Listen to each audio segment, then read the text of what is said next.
So many people are upset about Chevron being overturned because they truly want an administrative state. They want the federal bureaucracy to make these kinds of decisions. And that is quite counter to the constitutional design. The whole idea of the Constitution is that it doesn't make decisions, it makes decision makers. It decides who has power over us. And the problem with Chevron for the last 4 years is it decided that this fourth branch of government, federal bureaucracy, had this tremendous role and tremendous power to decide things for us.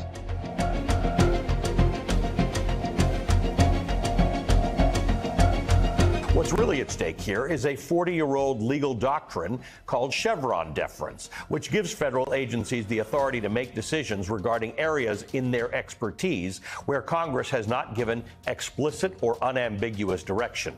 Federal agencies are run by experts, all of whom are congressionally approved. Nearly 20,000 laws, standards, and protections upon which we rely today were arrived at based on agency deference. Welcome to another episode of Counterculture, the show that stands at the intersection of reason and faith in the battle against sentimentality. Perhaps no reaction to a SCOTUS decision this term was more indicative of the ruling class mentality in America than MSNBC's Ali Veshley's outrage over the High Court's decision to overturn the so-called Chevron deference policy and return to the courts the rule interpretation power that had been redistributed to Leviathan's bureaucracy for the past 40 years. Veshley's indignation over the SCOTUS stripping of the anonymous cadres of unelected experts populating the alphabet soup of federal agencies of their open-ended power to interpret federal statute in ways most favorable to their regulatory predilections strikes me as more evidence of the left's save democracy from the people attitude. That attitude was unfortunately shared by Justice Elena Kagan in her dissent when she wrote, and I'm quoting her, "Judges are not experts in the field. The federal government is to be of, by, and for subject matter experts," if Kagan and her fellow leftists had their way, it would seem. To review arguably the most important SCOTUS decision on the regulatory state in 40 years and the impact it will have on America's economy, America's economic productivity and ingenuity, as well as other SCOTUS decisions of note on the freedom of America's minds and markets, we're pleased to be joined by Morgan Marietta. Marietta is the Dean of Economics, Politics, and History at the University of Austin, which is a newly formed university dedicated to open inquiry and civil discourse. Novel. We'll discuss the University of Austin a bit as well and get Marietta's take on whether it represents, to paraphrase Alan Bloom, the opening of the American mind. Prior to the University of Austin, Marietta was at the University of Massachusetts Lowell. His current book project is The Supreme Court of Facts on the role of the court in addressing disputed perceptions of reality. Morgan Marietta, welcome to Counterculture. Thank you. Dan, thank you so much for having me here. It is wild times at the Supreme Court about Chevron and many other trends that are happening. So glad to be here to talk to you about it. Well, yeah, let's talk about Chevron first and foremost. I mean, just give us sort of your overview of the majority opinion, as well as what became sort of a recurring dissent, a recurring portion of the dissents of the liberal judges, which is anything that the Supreme Court overturned or upheld alternatively was installing some kind of monarchy. So overturning Chevron was making judges kings, just like the sort of middle of the road decision on presidential immunity was making a president a king. So everything that the left doesn't like, they just ascribe to, we're instituting some sort of monarchy. And that was what essentially you heard from Kagan in her dissent in this case, the Chevron case. Dan, I think you're right about your broad description of it. So many people are upset about Chevron being overturned because they truly want an administrative state. They want the federal bureaucracy to make these kinds of decisions. And that is quite counter to the constitutional design. The whole idea of the Constitution is that it doesn't make decisions, it makes decision makers. It decides who has power over us. And the problem with Chevron for the last 40 years is it decided that this fourth branch of government, federal bureaucracy, had this tremendous role and tremendous power to decide things for us. I wanted to say that there's a lot of trends going on about the Supreme Court and in all of our politics right now. And let me just say three real quick that really explain what happened with the overturning of Chevron. The first one is this rise of the fourth branch of government. We seem to have decided a long time ago that we were going to pass on this authority to rule us to this federal bureaucracy. And what that does, it allows our elected representatives to just avoid accountability. If they know that we don't want them to do a certain thing, they just give the power to the bureaucracy and then nobody knows who really did it. The second trend is just simply dishonesty. And this is something that the new book is about. It's a broad trend in our politics as a whole that we live in this era of misrepresentation, but it's affected the Supreme Court as well. You know, maybe the biggest example of this conversation is happening right in the midst of the Biden problems. We have been told for several years now to ignore the clear thing you can see, that the president is having a mental decline. But people denied it and denied it and denied it until it was so blatant that even his supporters had to admit that this was true. And now they've changed their tune and said, oh, they were deceived. But of course, they were not being deceived. And the same is true about many of the things that we're being told. Chevron tells us that these bureaucrats in federal agencies, in the FDA, in the EPA, are true neutral experts. They aren't neutral, and they're not experts. And that's the thing that we have come to terms with. The third big trend is that the Supreme Court has really shifted over in how it reads the Supreme Court. Originalism as a way of reading and thinking about the document really has replaced the living constitutionalism. This idea that elites, very much like bureaucrats, can decide things for us. The Supreme Court justices can read the Constitution how they want to read it without reference to the actual written document or the original public meaning.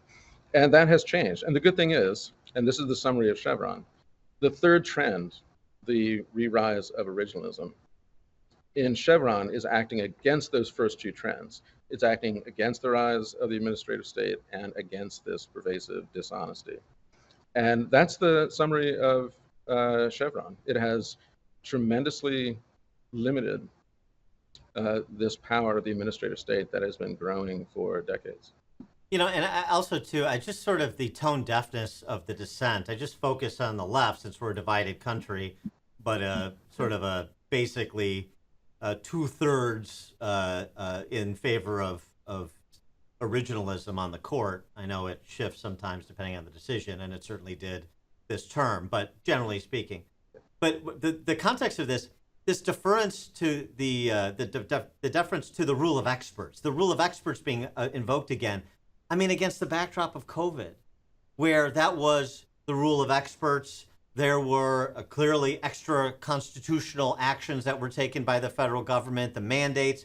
We find now after the fact, because of the hearings that have been conducted and the continuing investigative work, that many of the pronouncements were not science-based, were seat of the pants.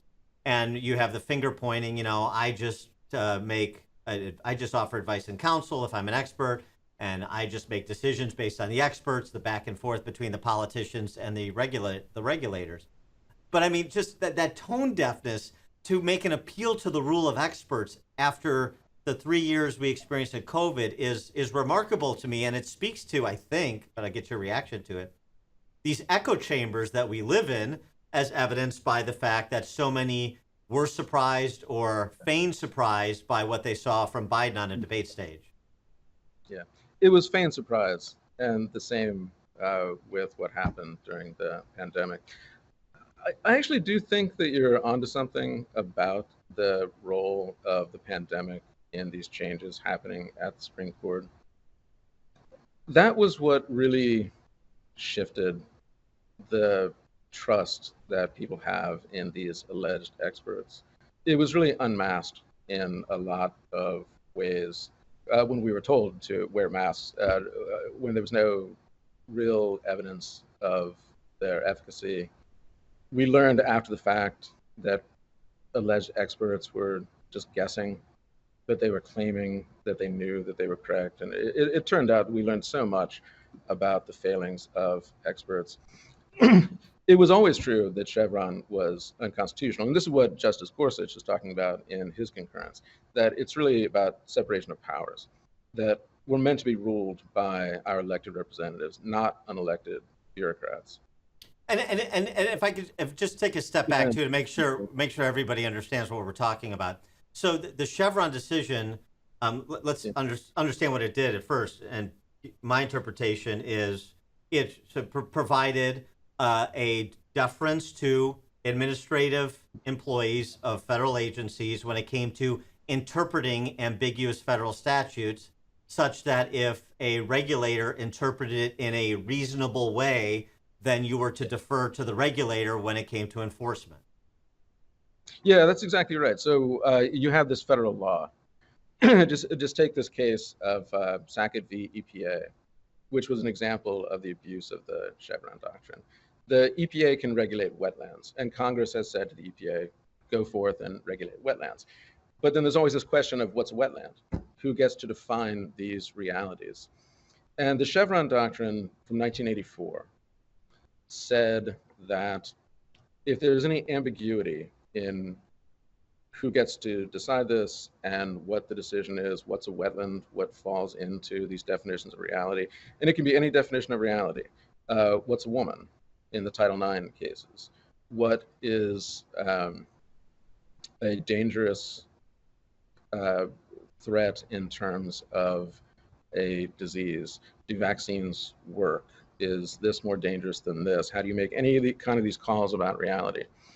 And Chevron deference said that if there's any ambiguity, any question, then the bureaucracy gets to decide, as long as it's not just utterly unreasonable, even if it changes its mind. And this is actually one of the fascinating things. The decision and the aftermath meant that the FDA could say one thing this year and it could say another thing next year, and you still have to defer to them, even though they're changing their definitions of reality. And that's what happened in this Chevron case. This is the Loper Bright case and the Relentless. Sadly, Relentless is the second plaintiff, so it's known as Loper Bright. It would be better if it were known as the Relentless case. Yeah. It's about fishermen. These are family fishermen. The Relentless is a fishing boat. And I guess it's about 10 years ago now, some government agency that regulates fishing decided that the observers who are put on fishing boats, most people don't know this, I didn't know this until this case came up, that the government forces fishermen to put these observers on the boats. They don't catch fish, they just sit there and watch and make sure that none of the regulations are violated, that they're not catching the wrong kind of fish and the wrong numbers in the wrong places. And they get paid a lot to sit on these boats and observe these guys who hate them, I suppose. But they get paid about $700 a day. And that means that some of these small boats are no longer profitable. So about 10 years ago, the agency said, oh, well, the individual fishermen are going to pay to have the government surveillance over them. Government surveillance is expensive, and they were passing on the cost to the boat owners. But that wasn't the previous understanding. They changed their mind about what they thought the law said. And this is the question: who gets to do this? And Chevron gave this power to the federal bureaucracy, which violates the separation of powers, and it always did. And that's what Gorsuch was saying. But what Roberts was saying, in addition, is that they claim neutrality. They claim that they are neutral people. And we all know that's not true. We all know that the federal bureaucracy is entrenched with people who are on the left and not on the right. So there is a bias. We also know that they rule in their own self-interest.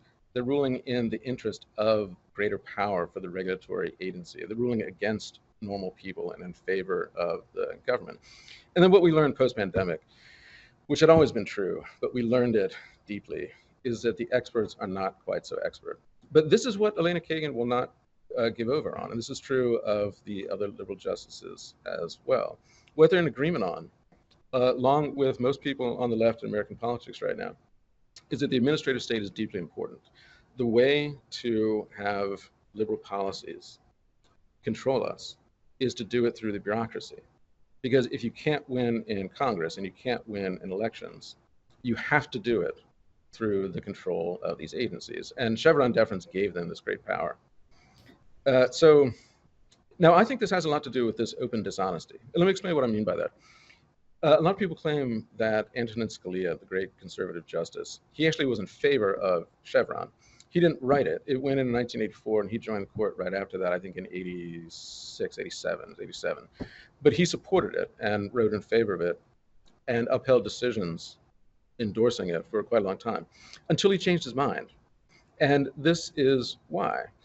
When Chevron says that if the law is ambiguous, then the agency can decide these facts that are in contention, only if it's ambiguous. And Scalia didn't think everything was ambiguous. He thought words had meaning. This was the early innocent time period of the 1980s. And when we were still innocent, before postmodernism had taken hold in society, before deconstructionism, these ideas that words don't mean anything, they can mean whatever you want them to mean. That was babble inside the academy of a corrupt institution of academics that was going to insist on nonsense. But nobody took it really seriously. But then, as John Maynard Keynes says, people who think of themselves as practical decision makers, practical men of affairs, think they don't listen to the academics, but they're not listening to the academics of today, but they are deeply influenced by the academic scribblers, as Keynes said, of a generation before. And when all of these nonsense ideas about postmodernism got into normal ways that people think, everything's ambiguous. Everything. Well, that's right. That Scalia famously said, when is clear clear? Yeah, right? That's right. Right? And so in terms of the changing of the mind, right? And well, and by the way, I love it's great that you brought up the observers on the fish boats. At the behest of the Department of Natural Resources or whoever regulates. It reminds me of that old joke about the Department of Agriculture. Guy walks in the Department of Agriculture and he sees the person at the front desk with his head down and he's weeping. And the guy says, "What's wrong?" And the guy picks his head up and says, "My farmer died." So, right? One regulator, one overseer for every person in that particular sector. And that's what it became. This is what it seems to me, Joel Kotkin writing about the clerisy versus the yeomanry, Michael Lind at University of Texas writing about the managerial elite. This is part of what they're talking about because very much like Chicago politics, which I'm familiar with, the bureaucracy, all those federal agencies and those civil servants, those experts, Republicans are in, Democrats are in, they're always in. And that was the point of the left. So they're always in to grow government. And so if we lose an election, a presidential or a midterm election for control of Congress, it's not that big a deal. We'll have our chance. But meanwhile, we have all our people in pushing Leviathan to grow. Right? Yeah, that's exactly right. Gorsuch in the decision, one of the other great quotes, is that power begets power. And that's the story you're saying about the bureaucrat who desperately wants to control his farmer, and now he's pointless because his farmer died. Right. They want this kind of power and influence, and power does beget power. One of the basic ideas of the Constitution is that we know this. We know whoever the president is, the most moral man in the world, is going to abuse his power when he becomes the president, and he has to be constrained. We know that people who are put in these bureaucratic positions of authority will abuse them. We know that university administrators will abuse their power, which has been the history of my career, watching administrators abuse their power, which is why we started this new university, because power corrupts, and we all know this. The opposing view is Elena Kagan's in The Dissent, one of the great lines where she says that the majority's view that experts really don't know all that much is malarkey. And that's noteworthy in that it's completely wrong. They really aren't that expert. They actually are not about most things, especially when you're connecting values, what we ought to do, to facts. They're good with some of the facts, but they also just misrepresent the facts too much now. But they're not any better than you or I at connecting means to ends. But that term malarkey, that's a Joe Biden term. Yeah, right. Of course. A lot. And I thought that was really striking that she didn't seem to know that she was invoking this argument of calling things false when they're not. The great debate in our society of how do you know what's true anymore, which is more and more difficult. But we certainly don't believe that we have a technocracy and we have turned over power to unnamed technocrats with false kinds of claims to knowledge. And I'm glad you mentioned about UATX. What we're doing here is attempting to found a new university that does believe in the pursuit of truth openly, where you can question orthodoxy, where you don't have to agree to the dominant ideology. Universities truly have become corrupt. They actually are corrupt institutions. Everyone can see it now. It's very similar to Biden's lack of ability now. You look at what happened on Columbia campus, and you see what happened when the president of Harvard is a well-known plagiarist and goes in front of Congress and says these horrifying things that everyone knows is a lie about she believes in free speech when we know she does not, and she has been punishing open expression on her campus for a long time. But only when the Jews are being attacked. Now it's okay. Now she has discovered free speech. Only when the bad behavior is being done by people she supports, the anti-Israel group. Oh, now there's nothing she can do about it. These were all just open lies, and everyone knew they were open lies. And this kind of environment of coercion, of conformity, all the students see it and understand it, and most of them hate it. And they want a place to go where they can actually think and talk and have the kind of conversations that I had in the 90s when I was in undergrad, when you could still have real conversations. And you had civil discourse. You could actually talk to people on the left and the right, and people could have a beer together. And it wasn't that you could only speak to people who already agreed with you. These two things, open inquiry and real civil discourse, they need a renaissance in America, and we need new institutions. University of Austin is the lead institution that is attempting to recreate what universities historically have been and truly need to be. But it's a fight. We are the rebel faction, and I'm very happy to be in the rebel faction. And we're going to do our best. We shall see. I'm deeply optimistic that what we're doing here is going to be contagious. Not to mention, by the way, one of the great things we do in Austin is we have constitutional governance. Just as we're talking about, when you have a written document and you're honest about it, and you don't believe that everything is ambiguous and you can just think it means whatever you want it to mean on a given day, universities should always have been governed constitutionally and should always have constitutions. But it might surprise a lot of our viewers to know that they don't, and that university presidents are one of the most unconstrained holders of abusive power of any American institution. They can do almost anything, lie open, and no one can do anything about it because they don't have constitutional governance. But universities should, and I'm deeply hopeful that what we're doing in Austin will become contagious with other universities. Well, in fact, most universities have systems in place that run afoul of constitutional norms. I mean, we saw this during the height of the Me Too era, where, and it still really exists on campus, where the presumption is against the accused, for example, in a campus sexual harassment incident, right?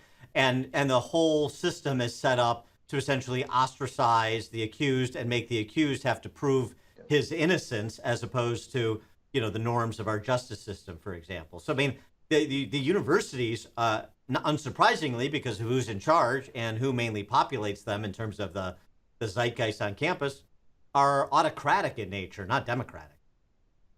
Yes, that's right. It's not just the case that the faculty lean dramatically to the left, which all the evidence shows that they do. Every study ever done, it's about 10-1 of liberal to conservative. It varies by field. In sociology, in literature, anthropology, it's 100, 200 to 1. But that's just in the faculty. In the administrators, it's 100%. They're all on the left and in an authoritarian way. It used to be that they were merely liberal. And a lot of mainstream liberals are extremely reasonable people who simply want more equality, and they want to focus on communitarianism, or they want distribution of wealth. But you can have a conversation with them. It's the new ideology of wokeness. What is identity authoritarianism? They believe identity is the core of politics, and they believe it's legitimate to use authoritarian power. Most of the administrators are now woke or woke bowing. And they do not believe in any way that there should be open discussion, or anyone who dissents or disagrees with them should be allowed to have a voice. They deeply believe in punishing and ostracizing And this has made most faculty afraid. The real truth is, this is the set of conversations I've had with faculty at several different universities for years now.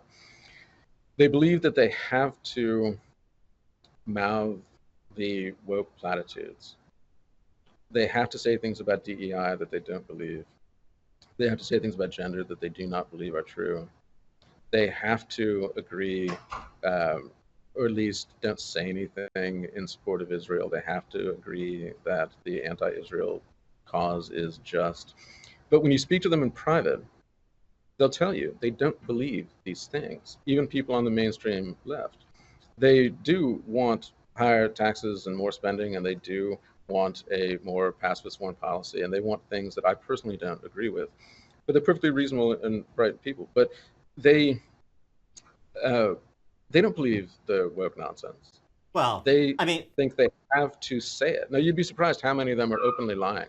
oh, How many no, of them no. Yeah. actually believe what they're saying.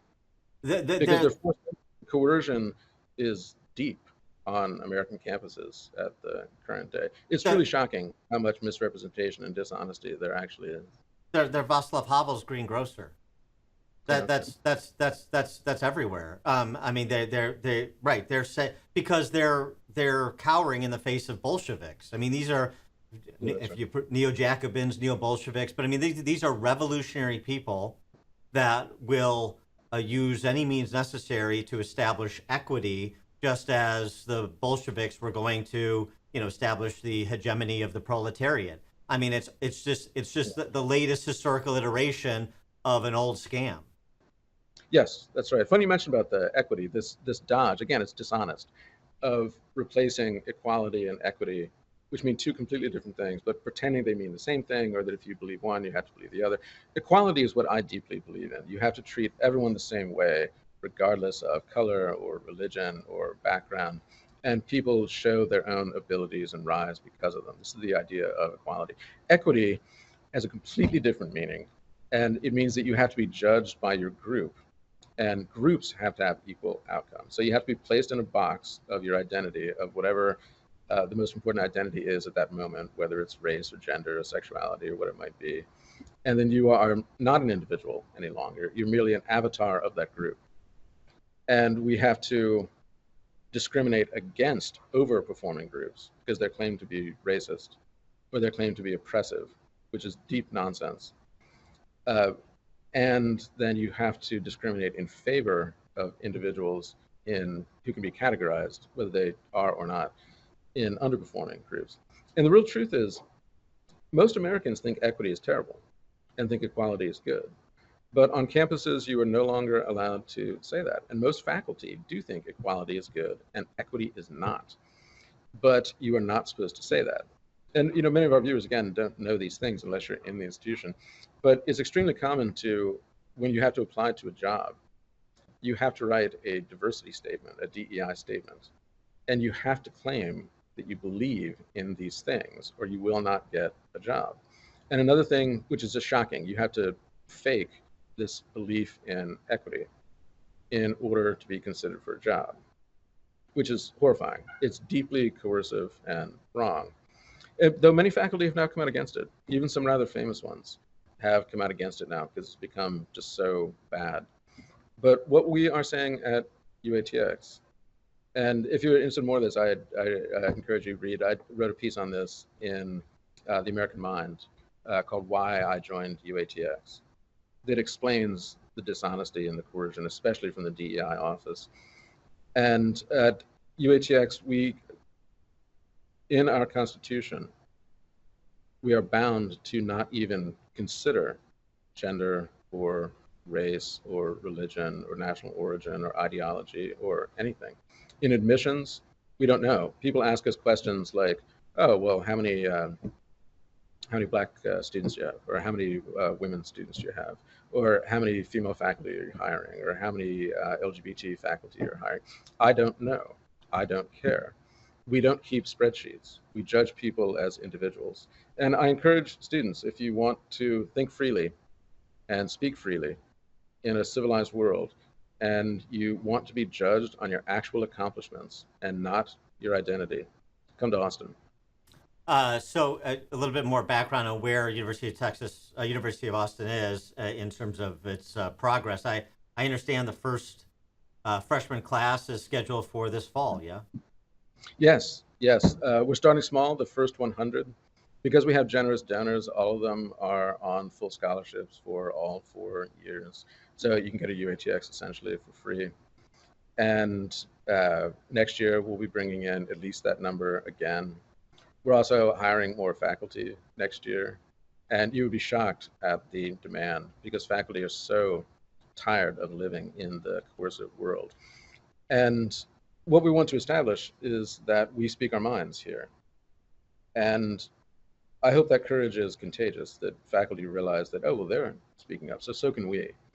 And the whole project of the university is not just the small number of students and faculty here, is to have a broader influence on the culture. And I'm deeply hopeful that that's what's going to happen in the coming decades. But for our students here, they're going to have this remarkable kind of experience. We have Neil Ferguson teaching this time. We have Michael Schellenberger from the Twitter Files. He's faculty this year and is teaching here. If you know Coleman Hughes. Yeah, sure. He just wrote a really good book on race. He's teaching a class for us in my center. Very happy about this. In the spring semester, students will actually get to study with Coleman Hughes about the legacy of slavery. And it will be a truly broad empirical look at the full range of evidence of what has happened in America post-Civil War. Not the version that the woke wants you to hear and see, not the dishonest version of only looking at certain things and curating the evidence, but truly openly looking at the evidence of conditions in the United States and the actual legacies of slavery, good and bad, and the real conditions that have happened, positive and negative, about race in America. And by good, I mean that things have improved over time in ways that people are denying. And that is the thing that is generally hidden in the United States, is the positive trajectory post-slavery.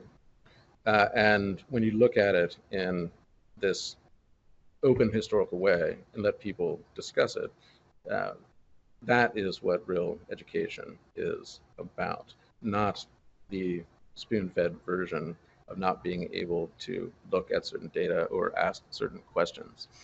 So we have all sorts of interesting things going on at the university, which would be quite a different kind of education, real education. No, it's great. It's good to hear that it's coming online. Places like Hillsdale College and Grove City were getting a little lonely, so we need more institutions of higher learning that are actually free marketplaces of ideas, the way that they were advertised when you and I were going to school, and obviously have strayed far afield from that. I wanted to get back to something else about the Supreme Court and experts, though, just to get your take on this. You know, part of it seems to me the arguments being made on behalf of, you know, being lorded over by experts are so specious on their face. When members of Congress write laws and go through that sausage making process, they are allowed to enlist experts.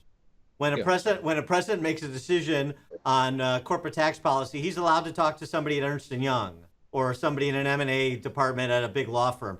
I mean, so the idea that because one of the ways that you're against experts, you're some sort of neo-Luddite. You're just an ideologue. No, I'm not an ideologue. I'm quite the opposite. I'm interested in taking a lot of information in from a lot of people who know stuff, but then the people who have the power conferred to them, whether they want to exercise it or not, that's where it must reside. And because they abdicate the power doesn't mean you get to just usurp it.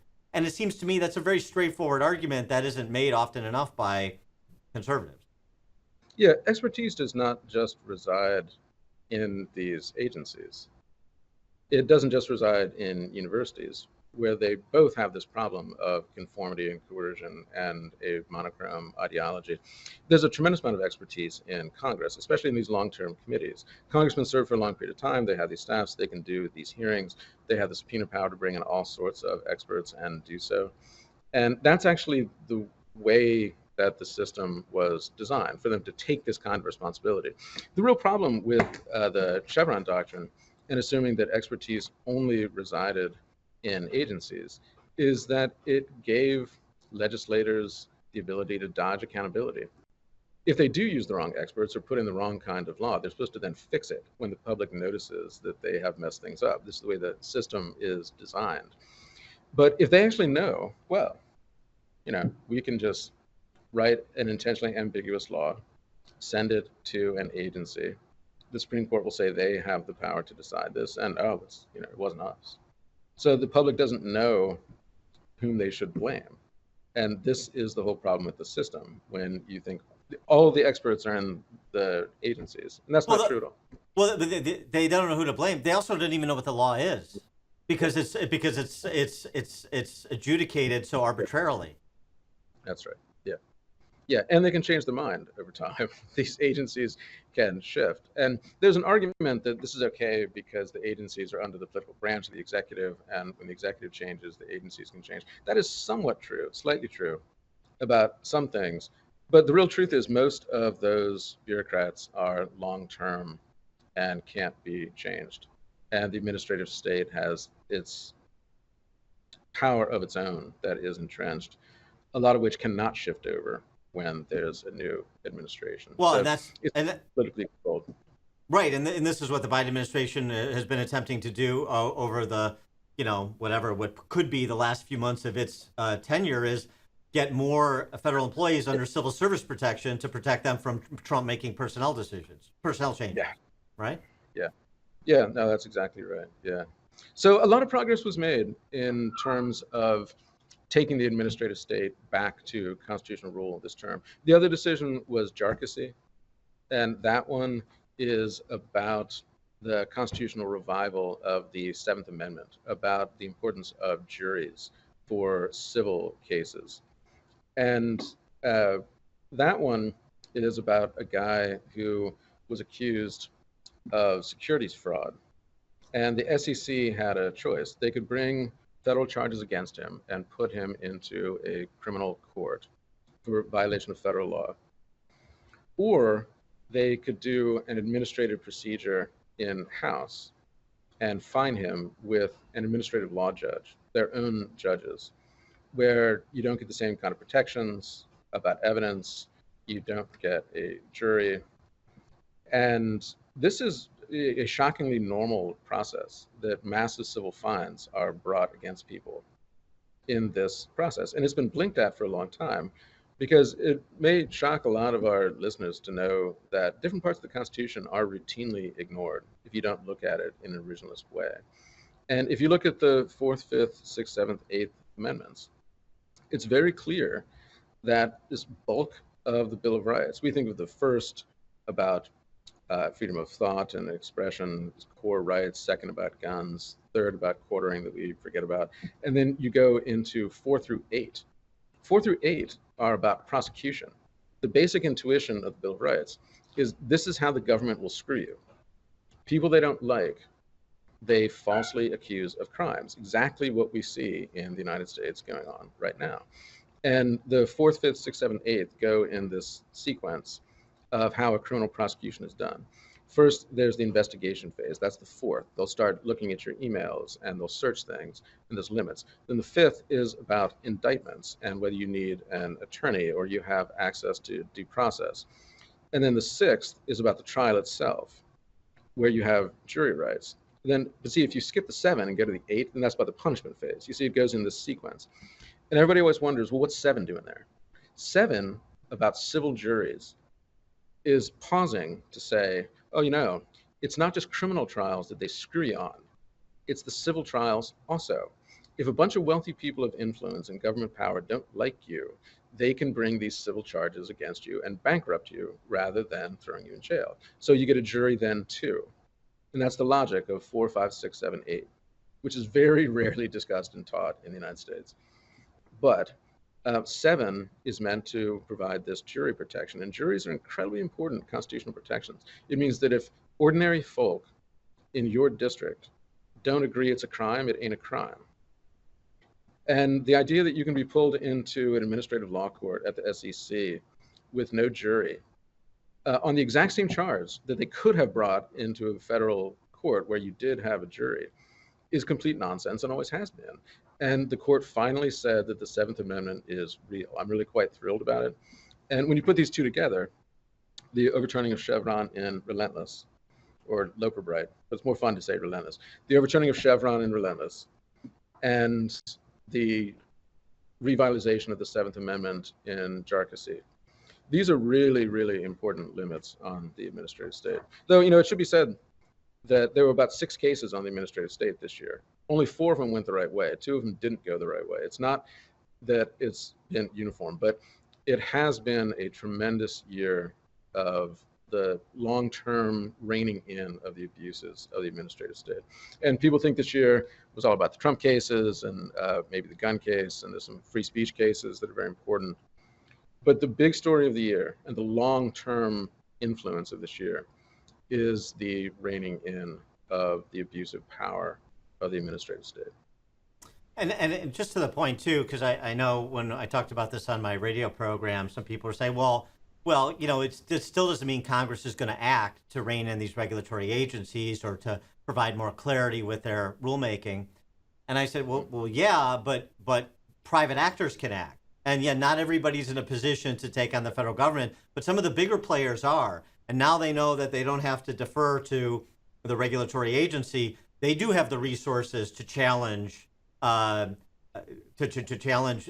agency behavior that runs afoul of the, as you say, relentless decision. And so that is important, because somebody will act in their interest to challenge overreaches by the administrative state, even if Congress continues to sort of abdicate its responsibilities. Yeah, Congress can continue to abdicate, and they might do that. But there will be many, many challenges now in a much more open fashion. Another one of the decisions, by the way, is also about the timeline for these kinds of challenges. That was the Corner Post decision. And that one said that when there's this kind of administrative rule, you have a longer time horizon now to challenge it. Those challenges used to be cut off relatively quickly. So this one didn't get a lot of press, but it actually means that what you're talking about is a broad range of individual challenges to abusive behavior from the bureaucrats. That is much more possible now, and it will spread out to creating more liberty for Americans. So I think all of these things are very, very positive. By the way, I guess one should say on the other side that overturning Chevron did not mean that there will no longer be any kind of deference to the agencies. Right. The kind of deference they have now is that if they're persuasive, if there's a true expert making a very persuasive argument coming out of the agencies, the Supreme Court and lower courts can still say, oh yeah, he's right, they're right, that's fine. They don't have to rule against them. It's just now that agencies have to actually have evidence and be persuasive, which is the way that it ought to be. Right. Well, and also, all of this regulatory state business starts from the presumption that it is only the expert class, or it is only the regulators that are interested in things like clean air and clean water and safety in the workplace and so forth, which of course is another fallacy of sort of the government-centric minded person. I wanted to get I want to sort of end where we began and get your take as in part as a Supreme Court historian. So some of the opinions where they're suggesting the majority of the court went to unduly empower the judicial branch or the executive and the executive branch, talking a lot about, as I said before, oh, this is king-making, you're insulating them from accountability and so forth. And this is going, those opinions and the nature of those opinions, the dicta in those opinions, running parallel to these larger plays from the political left to expand the court, to demand that Alito recuse himself from cases because he had a flag they didn't like at his summer home. Clarence Thomas has the wrong friend, so he needs to recuse himself. His wife was at an event they don't like, so he needs to. So this sort of this political assault on the court, concurrent with the sort of aligned rhetoric coming from the liberal justices on the court, And I wonder what you think the play is there, and if there's any historical precedent for that sort of assault. Right. Now, first of all, my apologies. My computer, I think, might run out. If we get cut off, I don't know if you can No problem. sort of finish my thought. But I think that so many of the arguments that we're seeing now are about one of the things I mentioned earlier about the pervasive misrepresentation and the need to sort through these questions of the real constitutional question of who is abusing power, who actually is, who actually isn't, what the design is meant to be, and who's not being quite honest about it. The Supreme Court, one of the trends I mentioned, of a return to originalism, which has led to things like the Dobbs decision, which even liberals who understand that originalism is the obvious way to read the Constitution, like Akhil Amar, he's a famous professor I listen to, who's a liberal guy, but he's an originalist. He's a chair faculty at Yale Law School, the #1 law school in the country. And Amar's a really brilliant guy. He recognized that Dobbs is the clear meaning of the Constitution, that the abortion regulations are meant to be state by state. That's actually what the Constitution says. These kinds of obvious originalist readings are so upsetting, especially Chevron, because the left is so attached to the administrative state, that they have decided to attempt to discredit the entire institution of the court. It's really obvious what's going on here. As soon as the originalist shift took over and Clarence Thomas had tremendous influence, of course, he's being accused of corruption. The same with Alito, who are the two really influential voices on the court. And every time I hear of a story about some new allegation against Thomas or against Alito, I read it with interest and try to look if there's anything really to it. And there never is. It's always exaggerated nonsense. It really is. And it's often sometimes just truly horrible and hypocritical on the left. This idea that you are, as a man in 2024, as a husband, you are meant to control your wife. And if your wife flies a flag you don't like, you're supposed to control her. And if she has an occupation and she works, the left now wants your wife to be a stay-at-home. The fact that Clarence Thomas's wife has a mind of her own, oh no, he has to step down from the court. This is utter nonsense. And the same is true about Harlan Crow and his friendship with someone who happens to be wealthy. My friends aren't that wealthy, but if they were, if they were putting me on their yacht for a while, the idea that Clarence Thomas is being bought by yacht trips. I went back. I first saw Clarence Thomas speak. Believe it or not, it was in 1987. I was in high school. I ended up in a strange series of events at one of the early FedSoc meetings. Didn't even know what it was. I just thought it was a bunch of people talking about the Constitution. I thought it was fascinating. Two friends and I skipped school and drove to FedSoc at UVA. And there's this guy. He was head of EEOC. He was introduced as this up-and-coming conservative voice. It's Clarence Thomas, before he went on the Supreme Court. And I realized later when he went on the court, like, oh, that was the guy I heard when I was in high school at UVA. And I went back and watched the tape last year, in 1987. Same stuff he says now, he's saying then. Clarence Thomas believes what Clarence Thomas believes. The idea that he could be bought and change his mind because someone took him on some vacation trips is the depth of nonsense. It is utterly absurd. And these criticisms come from a very obvious place of attempting to discredit the court now that the court is originalist. But that's the world in which we live, of deep misrepresentation. Morgan Marietta, he is the Dean of Economics, Politics, and History at the University of Austin, which gets underway in full blossom this fall. Morgan, thanks so much for joining us. Really appreciate your time. Dan, thanks so much. I appreciate it. Fascinating times and a lot of things to talk about. Take care of yourself. Good luck. Thank you. Thank you very much.